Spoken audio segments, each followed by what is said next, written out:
नमस्कार दोस्तों, आदर्श general affairs के इस क्लास में आप सभी का स्वागत है। फ्रेंड्स, हम इससे पहले वाले वीडियोस जो मैंने अपलोड की थी वो इमरजेंसी पे थी और इमरजेंसी के भी आर्टिकल 352 पे हमने बातें की।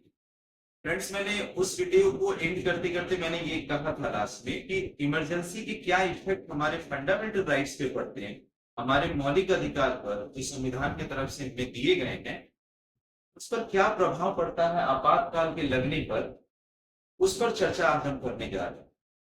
तो फ्रेंड्स, आप एक बात समझिए, मैंने जो टाइटल लिखा है आपातकाल और मूल अधिकार, इन दोनों पहलुओं को हम एक एक करके समझेंगे। पहले हमने आपातकाल को अच्छे तरीके से समझा है। हालांकि आपातकाल के जो बाकी अन्य दो रूप है हमने अभी इस पे चर्चा नहीं की है। हम इसके पहले रूप को, जिसे हम लोग आम बोलचाल में नेशनल इमरजेंसी कहते हैं, राष्ट्रीय आपात, उसके बारे में हमने पढ़ा है। हमने उसके प्रावधानों को पढ़ा कि नेशनल इमरजेंसी के लगने पर क्या स्थितियां उस वक्त तत्काल प्रभाव से उत्पन्न होती है, इसे हमने कई कुछ हद तक जाना। और उस इमरजेंसी को लगने के लिए क्या संविधान में जो अधिकार आधार दिए गए हैं, जो उसके तरीके हैं कि आर्टिकल 352 जो है, किन आधारों पर हमारे देश में किन स्थितियों के आधार पर लग सकते हैं, इन सब प्रावधानों को हमने जाना। आज हम जानेंगे कि आपातकाल के लगने पर आर्टिकल 352 को रिलेट करेंगे हम मूल अधिकार से, कि नेशनल इमरजेंसी जब पूरे देश में इंपोज होती है, जब लगती है, तो हमारे मूल अधिकार किस तरीके से बर्ताव करते हैं। देखिए, आपातकाल के लगने के पहले वे मूल अधिकार जो हमारे अधिकारों की रक्षा करते हैं, वही मूल अधिकार आपातकाल के लगने के बाद क्या हमारे अधिकार की रक्षा कर पाएंगे कि नहीं कर पाएंगे, उस पर चर्चा हम करें। फ्रेंड्स, मैं आप लोगों को पहले एक बात क्लियर करता हूं कि आखिर मूल अधिकार संविधान में क्यों दिए गए, ऐसी क्या जरूरत पड़ी जो मूल अधिकार संविधान में दिए गए। फ्रेंड्स, हम मूल अधिकार वाले चैप्टर्स में जब हम आएंगे, इस चैप्टर को जब पढ़ेंगे तो काफी ब्रीफ में और काफी डिटेल में जाएंगे। लेकिन फिलहाल एक जनरल वे में हम समझ रहे हैं कि आखिर व्यक्ति को मूल अधिकार संविधान ने क्यों दिए। क्योंकि व्यक्ति के लिए जरूरी जितना ये है भौतिक विकास,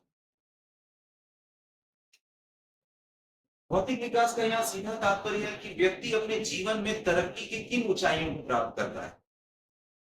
क्या उसे स्वास्थ्य से संबंधित, हेल्थ से रिलेटेड सुविधाएं मिल रही कि नहीं, क्या प्रॉपर्टी वो अपनी मेहनत से, लगन से इस देश में या देश के बाहर, अपने इस देश से जो भी वो शिक्षा ग्रहण करेगा और वो अपने आप को डेवलप करेगा, अपनी प्रॉपर्टी को और बढ़ाएगा, उसका फिजिकल डेवलपमेंट है, ये एक भौतिक विकास है। लेकिन इससे भी ज्यादा जरूरी है व्यक्ति के लिए नैतिक विकास और मानसिक विकास।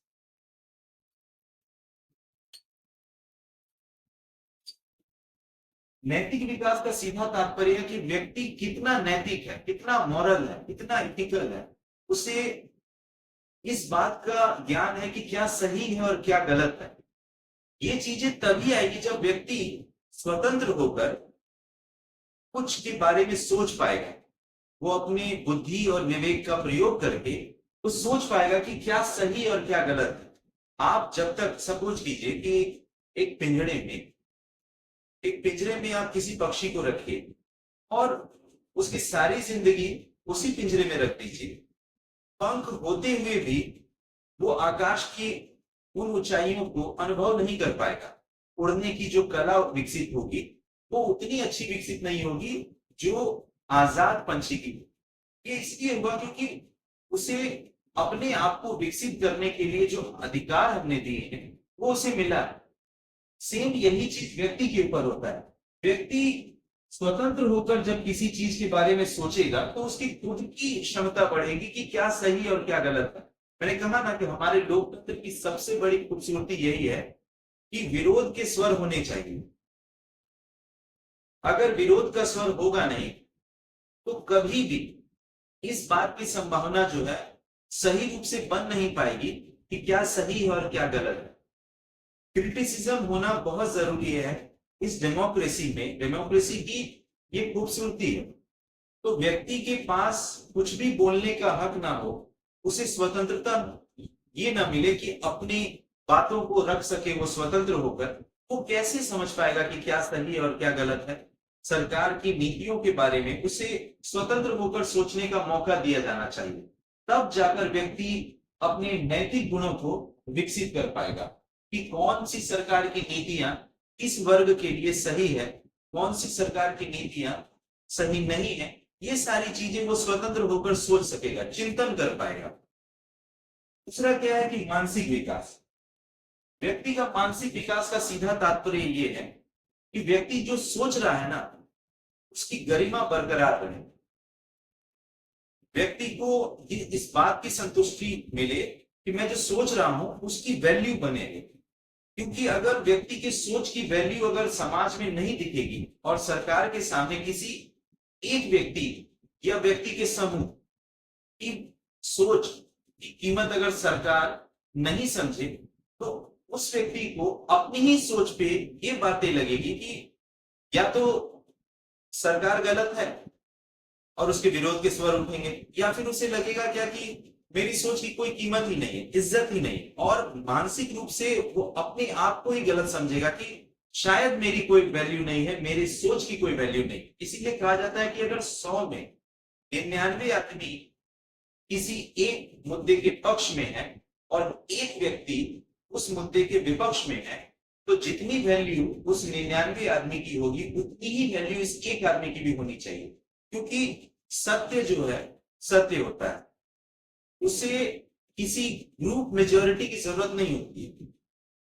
एक समय ऐसा था कि हमारे देश में सती प्रथा को वैध माना गया और हमारे देश में सती प्रथा चल रही थी। पर एक व्यक्ति आए, राजा राम मोहन राय, और उन्होंने विलियम बेंटिक गवर्नर जनरल जो थे उनके साथ मिलकर इस प्रथा को हटाने में बहुत बड़ा योगदान। सोचिए कि समाज के बहुत सारे लोग इस प्रथा को सही मान रहे थे, तभी तो ये प्रथा हमारे समाज में सस्टेन कर रही थी, चल रही थी। लेकिन एक व्यक्ति ने आकर अपनी, क्योंकि उसके पास वैसी सोच थी। मैं ये नहीं कह रहा हूं कि उस वक्त ब्रिटिश शासन चलता था तो मूल अधिकार मिले हुए नहीं थे। ठीक बात है, उस वक्त मूल अधिकार नहीं मिले हुए थे। मैं एक बेसिक एग्जांपल दे रहा हूं कि एक व्यक्ति की भी अगर सोच है तो उस सोच की कीमत होनी चाहिए, उसकी प्रतिष्ठा होनी चाहिए, ताकि उसे अपने मानसिक विकास को बढ़ाने का मौका मिले। तो व्यक्ति के लिए मूल अधिकार बहुत जरूरी होते हैं। पर कई बार ऐसे होते हैं ना कि व्यक्ति के मूल अधिकार सरकार की नीतियों के इंप्लीमेंट में, उसे लागू करवाने में अवरोध साबित हो जाते हैं। कुछ ऐसी भी परिस्थितियां उत्पन्न होती है। इन्हीं सब स्थितियों के लिए आपातकाल के कुछ प्रभाव पड़ते हैं मूल अधिकार। सरकारों ने, संविधान सभा के सदस्यों ने जो ये प्रभाव कुछ हमारे संविधान में लिखा है, ये बहुत हद तक ये सही है। ऐसी स्थितियां आ जाती हैं कि कभी कभी मूल अधिकार पे भी नियंत्रण करना बहुत जरूरी हो जाता है। अब मैं उन्हीं अधिकारों पर इसके प्रभाव की चर्चा करूंगा।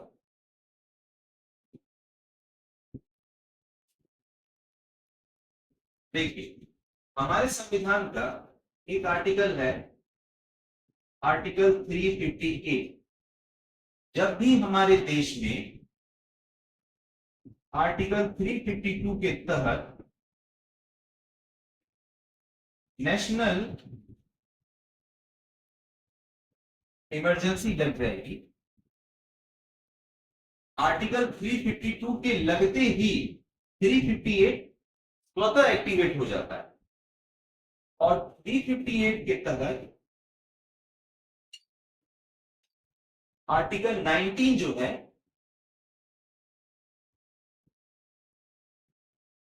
सस्पेंड हो जाता है, यानी कि निलंबित हो जाता है, निलंबित हो जाता है। इसके तहत 6 अधिकार हमें दिए गए। भारत में कहीं भी घूमने का अधिकार है, संगठन बनाने का अधिकार है, freedom of speech and expression है, वाक एंड अभिव्यक्ति का वाक और अभिव्यक्ति का अधिकार है, कोई भी पेशा चुनने का अधिकार है। इस तरीके से 6 अधिकार हमें मिलेंगे। ये सारे अधिकार सस्पेंड हो जाते हैं। देखिए, जब भी आर्टिकल 352 हमारे देश में लगेगा, 358 ऑटोमेटिकली एक्टिवेट हो जाता है और अनुच्छेद 19 के तहत, अनुच्छेद 19 के तहत जो 6 अधिकार है ये स्वतः सस्पेंड हो जाता है। और जब ये 352 आर्टिकल 352 जब ये खत्म होगा, इमरजेंसी जब खत्म होती है तो ये अपने आप फिर से जीवित हो जाते हैं। इसके लिए कोई ऑर्डर निकालने की जरूरत नहीं पड़ती है। ठीक है, आखिर अनुच्छेद 19 के तहत जो अधिकार दिए गए, जैसे संगठन बनाने का अधिकार, freedom of speech and expression, वाक और अभिव्यक्ति का अधिकार, मैं स्वतंत्र होकर बोल सकूं, अभिव्यक्ति यानी मैं कुछ अपना एक्सप्रेशन दे सकूं। जरूरी नहीं है कि जुबान ही किसी को समझाने के लिए पर्याप्त है, इशारों की भी बातें जो है वो काफी बहुत बड़ा असर डालती है। हमारी पर्सनैलिटी किस तरीके से किसी के सामने प्रकट हो रही है, ये अभिव्यक्ति। उस अभिव्यक्ति में हम ये भी कह सकते हैं कि हमारी जो अभिव्यक्ति है इस मुद्दे को लेकर नेगेटिव, इस मुद्दे को लेकर पॉजिटिव। तो सोचिए, आखिर आर्टिकल 19 सस्पेंड करने की जरूरत क्यों पड़ी हो। मैं इमेजिन करता हूं कि हमारे देश में वॉर हो गई, हमारे देश का किसी देश के साथ वॉर हो। मान लिया जाए कि इंडिया और पाकिस्तान के बीच वॉर हो और अनुच्छेद 19 सस्पेंड नहीं, तो 19 के तहत जो है वाक और अभिव्यक्ति का जो अधिकार है, freedom of speech and expression है, मीडिया के पास भी यही अधिकार होंगे। मान लिया जाए कि भारत सरकार वॉर को लेकर जो भी योजना बना रही है, अगर वो बातें लीक हो जाए और वो चीजें मीडिया में छप जाए, या फिर सेना की कोई टुकड़ी है वो मूवमेंट करके किसी दूसरी जगह पे जा रही है, दूसरी जगह पे जा रही है, तो ऐसे तो बीच बीच में बहुत ऐसे घर हो सकते हैं और वहां पे बहुत सारे लोग भी हो सकते हैं। उन लोगों ने सेना के मूवमेंट को देखा, हो सकता है कि उनके द्वारा जो आपस में जो चर्चाएं हो रही हैं, और हो सकता है कि वो सोशल मीडिया प्लेटफॉर्म पे या फिर ऐसे ही बातों बातों में ये बातें फैलने लगे कि सेना की ये टुकड़ी उस सेक्टर में जा रही है, तो इस बात की पूरी पूरी संभावना बनती है कि ये सूचनाएं इसके पास पहुंच जाए। जरा सोचिए, अगर ऐसी स्थितियां हो तो वॉर में हम अपना प्रदर्शन कैसे दिखा पाएंगे। अच्छा, और भी कई ऐसे अन्य रीजन हैं, मैं आपको एक जनरल एग्जांपल दिया हूं कि ये स्थितियां हो सकती है। और भी बहुत सारे ऐसे रीजन होते हैं जिनकी वजह से जरूरी है कि 19 को सस्पेंड किया जाए। अब मैं आपको इसके बारे में एक और बात बताता हूं।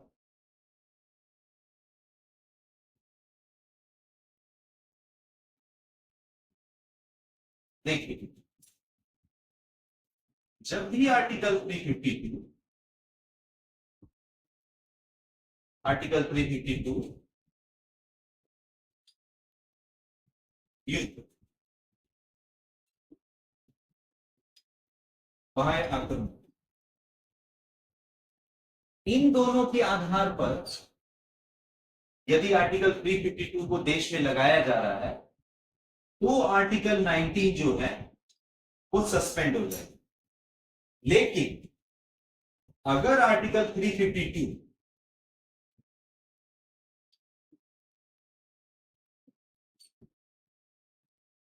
आर्म रेबेलियन के तहत अगर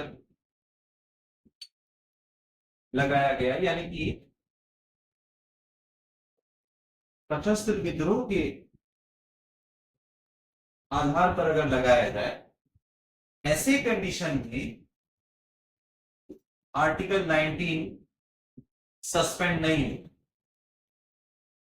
देश में यदि नेशनल इमरजेंसी अनुच्छेद 352 वॉर और एक्सटर्नल एग्रेशन के आधार पर, युद्ध और बाह्य आक्रमण के आधार पर अगर देश में नेशनल इमरजेंसी लगाई गई है तो 19 सस्पेंड हो जाए।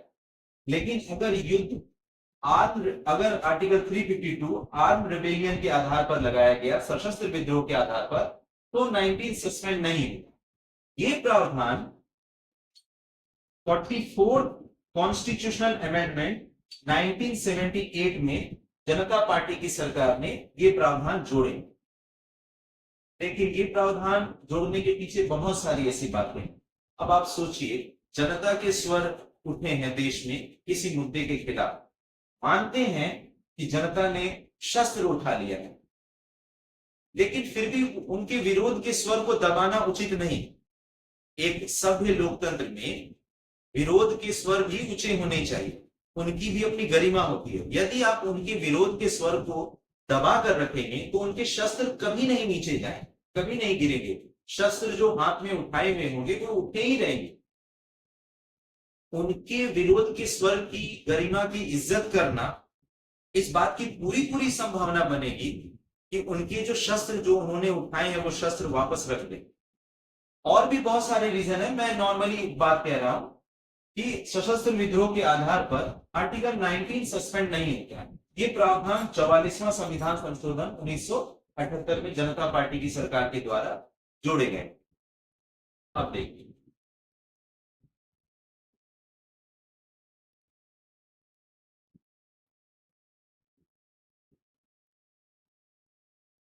एक और आर्टिकल है,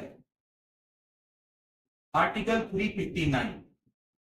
मैंने कहा है कि आर्टिकल 352 के इंपोज होते ही आर्टिकल 358 ऑटोमेटिकली एक्टिवेट हो जाता है, लेकिन 359 में लिखा गया है कि राष्ट्रपति जो है एक ऑर्डर जारी करता है, यानी आदेश, और इसके तहत अन्य मूल अधिकार, याद रखें कि उस ऑर्डर में जिन जिन मूल अधिकारों को सस्पेंड करने की बातें की जाएंगी, केवल वही मूल अधिकार सस्पेंड होंगे। मान लिया जाए कि राष्ट्रपति के द्वारा ये बातें कही जा रही हैं, कुछ ऐसे मूल अधिकार हैं जिनको सस्पेंड करना है, 14 को सस्पेंड करना है, ये सारी चीजें सस्पेंड करनी, तो उस ऑर्डर में इन मूल अधिकारों को सस्पेंड करने की बातें आ जाएंगी और वे सारे मूल अधिकार सस्पेंड हो जाएंगे। बाद में जब इमरजेंसी हटेगी, राष्ट्रपति दोबारा ऑर्डर निकालकर उन सभी मूल अधिकार को जीवित करवा देंगे, क्योंकि आर्टिकल 358 के तहत जो है कि 19 सस्पेंड जैसे होगा और इमरजेंसी जैसे खत्म होगी वो स्वतः जीवित हो जाए, और ये ऑर्डर से सस्पेंड हुए हैं और ऑर्डर से दोबारा एक्टिवेट हो गए आर्टिकल 359 के। फ्रेंड्स, मैं आपको एक बात बताने जा रहा हूं कि 42nd कॉन्स्टिट्यूशनल अमेंडमेंट 1976 में आर्टिकल 19 जो कहता है कि freedom of speech and expression और बाकी अन्य 5 अधिकार उसमें है, टोटल 6 अधिकार है।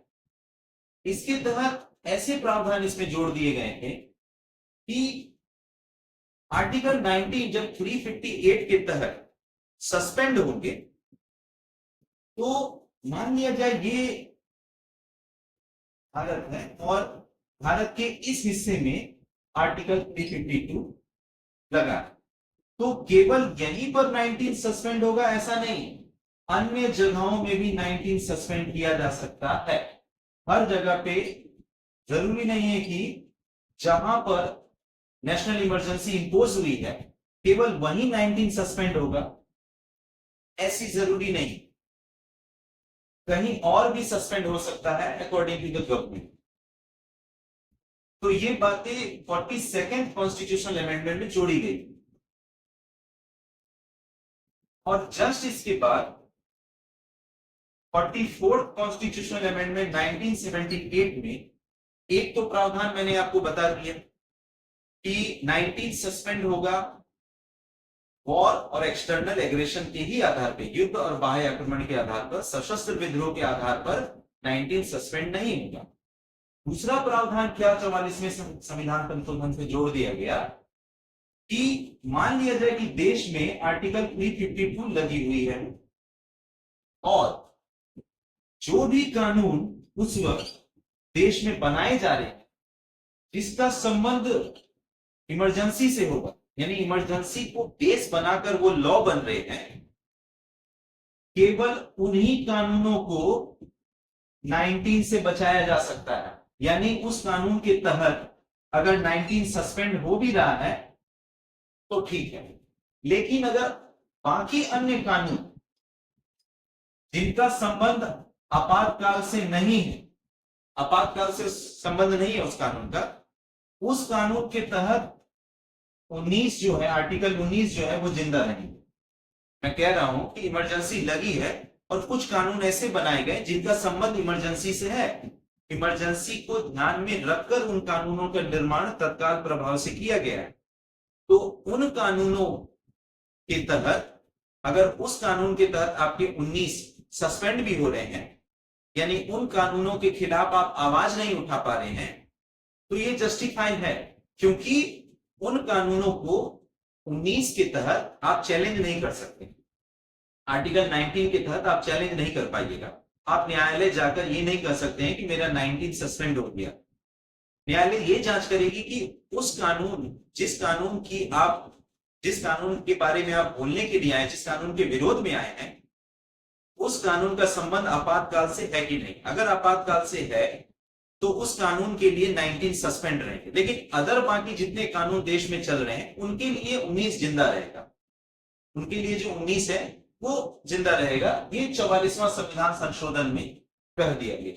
बाकी अन्य कानूनों को, इस कानून को तो 19, जैसे मान लिया जाए जो कानून आर्टिकल 352 से जुड़े हुए, इन कानूनों को 19 से सुरक्षा मिलेगी, लेकिन जो बाकी अन्य कानून हैं, बाकी कानूनों को 19 से सुरक्षा नहीं मिलेगी। ये प्रावधान 44वें संविधान संशोधन में जोड़ा गया।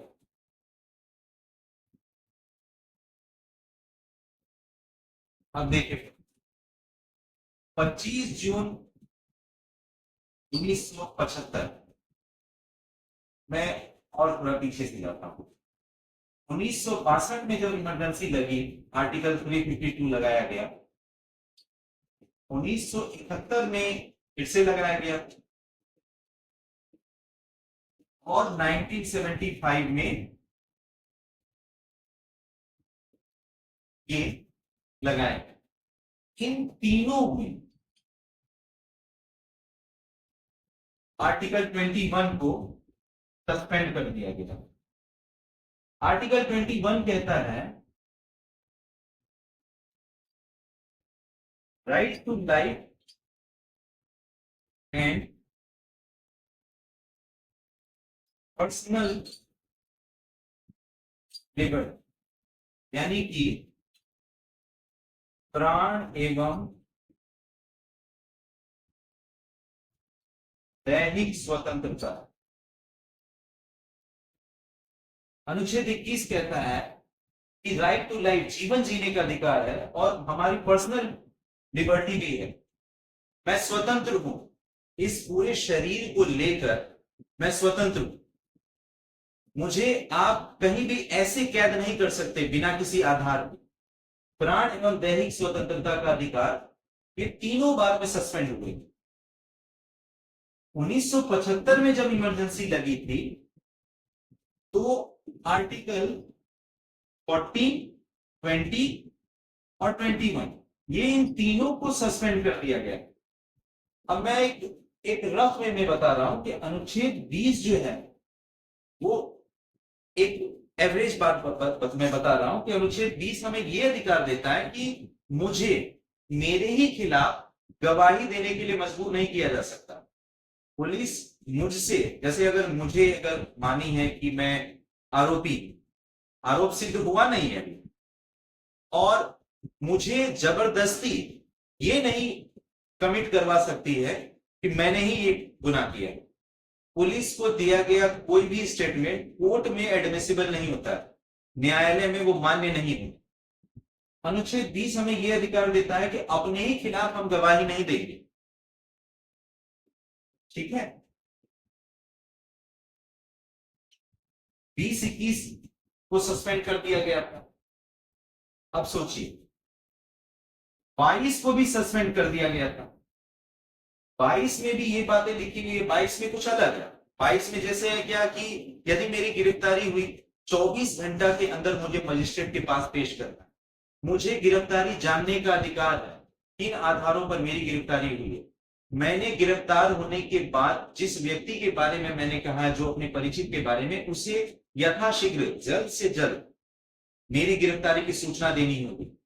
मेरी अगर गिरफ्तारी हो गई है तो मुझे अपने पसंद के वकील को चुनने का अधिकार होगा। ये सारे अधिकार अनुच्छेद 22 में दिए गए, ये सारे सस्पेंड हो चुके थे।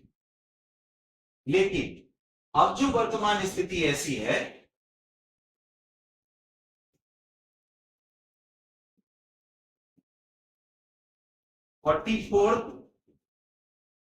कॉन्स्टिट्यूशनल अमेंडमेंट 1978 के तहत कि किसी भी सूरत में 20 और 21 सस्पेंड नहीं होंगे। इमरजेंसी लगे चाहे नहीं लगे, 20 और 21 आप सस्पेंड नहीं कर सकते हैं, क्योंकि इमरजेंसी के समय जनता पार्टी के सरकार तो थी नहीं, लेकिन जनता पार्टी के जो लोग थे उन्हें भी इमरजेंसी का दंश झेलना पड़ा था, और उन्होंने ये बातें समझी कि आम जनता को कितनी ज्यादा समस्याएं झेलनी पड़ी होगी, और उन्होंने 44वां संविधान संशोधन, जब जनता पार्टी की सरकार आई, उन्होंने 20 और 21 सस्पेंड नहीं होंगे ऐसे प्रावधान संविधान में कर दिए। तो अभी वर्तमान स्थिति यही है कि 20 और 21 किसी भी कीमत पे सस्पेंड नहीं होंगे। ठीक है, अब देखिए मैं अब ये कह रहा हूं कि हमारे संविधान में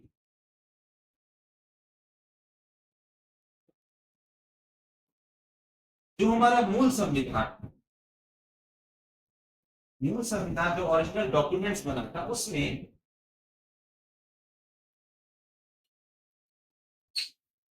जुडिशियल रिव्यू आर्टिकल 352 का न्यायिक निरीक्षण जो है, जुडिशियल रिव्यू हो पाएगा कि नहीं हो पाएगा, इस बारे में मूल संविधान मौन था। 38वां संविधान संशोधन हुआ 1975 में, और कह दिया कि आर्टिकल 352 जो है, हमारे 38वें संविधान संशोधन से ये भी बातें क्लियर कर दी गई कि 352 स्वतंत्र है। किससे? जुडिशियल रिव्यू से, यानी इमरजेंसी की जुडिशियल रिव्यू नहीं हो सकती। इसके अगेंस्ट में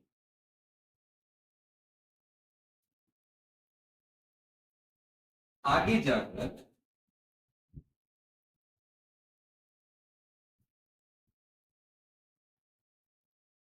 फोर्थ अमेंडमेंट हुआ, और ये बातें क्लियर हुई कि जुडिशियल रिव्यू हो सकता है। इमरजेंसी किन आधारों पर लगी है, जुडिशियल रिव्यू हो सकता है। तो अभी की स्थिति यह है कि जुडिशियल रिव्यू किया जा सकता है, लेकिन उसे एक टाइम पर सस्पेंड करवाया गया था कि जुडिशियल रिव्यू नहीं हो सकता, ऐसे संविधान में प्रावधान कर दिए गए। लेकिन वर्तमान स्थिति अब यह है, 44वां संविधान संशोधन में ये बातें क्लियर मेंशन कर दी गई कि आर्टिकल 352 इमरजेंसी, उसका जुडिशियल रिव्यू हो सकता है। अब देखिए फ्रेंड्स, मैं थोड़ा सा हट के बताऊंगा इस चीज और टॉपिक को मैं पिक करने वाला हूं। तो मैं कुछ अलग ही बता रहा हूं, जैसे 1994 में एस आर मुंबई केस हुआ। इस केस का नाम था एस आर मुंबई केस हुआ था 1994 में। इसका रिजल्ट आया था 1994 में, रिजल्ट आया एस आर मुंबई केस का। और इसमें ये प्रावधान किए गए कि जैसे मान लीजिए मैंने आपको कहा है कि मंत्री परिषद जो है, यानी कि council of minister, council of minister जो है, मंत्री परिषद जो है वो सलाह देगी किसे? प्रेसिडेंट को, प्रेसिडेंट कि आप इमरजेंसी लगाइए, और ये सलाह लिखित होगी। याद रहे इस केस में यह बताया गया कि न्यायालय को यह अधिकार है कि सलाह किन आधारों पर दी गई है, आधारों पर दी गई, पर क्या सलाह दी गई है ये चीजें जांचने का अधिकार न्यायालय को नहीं। लेकिन न्यायालय ये जांच सकती है कि किन आधारों पर यह सलाह दी गई कि आप देश में नेशनल इमरजेंसी लगाइए। न्यायालय ये नहीं जांच सकती कि सलाह क्या दी गई, न्यायालय ये जांच सकती है कि सलाह किन आधारों पर दी गई। ऐसी क्या स्थितियां पैदा हुई कि आपने सलाह दिया कि आप इमरजेंसी लगाइए। तो फ्रेंड्स आप ये बात बेसिकली याद रखिएगा, बहुत इंपॉर्टेंट कॉन्सेप्ट है इमरजेंसी के बारे में, इसे आप याद रखिएगा। और मैंने इमरजेंसी का जो प्रभाव है हमारे मूल अधिकार पर एक बेसिक वे में मैंने बताया। बहुत ऐसे भी और भी प्रावधान है, लेकिन एक जो बेसिक बातें जो सभी को पता होनी चाहिए वो मैंने बताई। और मैं अब कोशिश करूंगा कि इसके और भी प्रावधान मैं बताऊं। हालांकि अभी 2 इमरजेंसी और बची हुई है, आर्टिकल 356 जिसे आम बोलचाल में स्टेट इमरजेंसी कहते हैं, और एक आर्टिकल 360 जो अब तक हमारे देश में नहीं लगा, फाइनेंशियल इमरजेंसी। मैं कोशिश करूंगा कि जल्दी इन दोनों टॉपिक्स पे वीडियो लाऊं। आप तब तक आज के वीडियो को एनालिसिस करके समझ विकसित कीजिए। So thank you.